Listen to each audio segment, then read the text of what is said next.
Alright, here is a gray FASCO Decorator at the Russian Fazbear's house. It's more of like a dull blue, but it is gray. Yeah.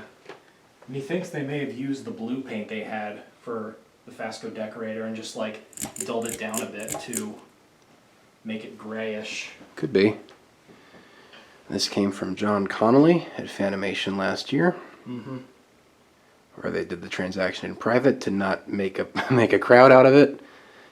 Isn't that right? Yes, I remember. Yeah, he pulled me aside. We went into the trailer he brought, and he's like, "Yeah, you want the gray Decorator?" I nodded, and he's like, "Okay." And then he handed me a box, and I handed him $10. Best $10 ever. Yeah, it was another $50 to get a new flywheel for it, but still, $60 Worth it. for something Worth this it. rare is definitely worth it. Very worth it, and especially it has the I guess the rare canopy. Yeah, it's it's Gen 2.5 because it's from 1986. Mm-hmm.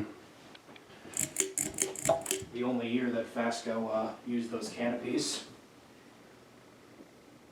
And one of 2 years that these came with the Gen 2 style badges, that in 85.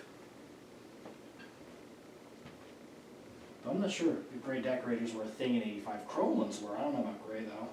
I mean, if there was a catalog, we'd know for sure. FASCO catalogs are very hard to come across.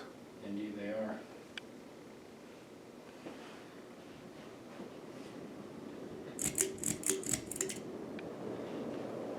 Ooh, that was a big change. Jesus. Yeah. This thing flies. Yeah, this is a really fast one. Hopefully that flywheel stays intact for a good while. Yeah, it should. It was brand freaking new when I bought it last year. It came off that creepy website, didn't it? Yeah. Yeah, creepy, but they sell genuine merchandise. Damn, this is wow.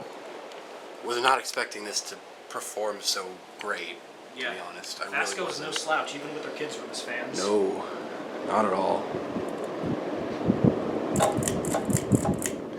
Alright, there is the gray Decorator.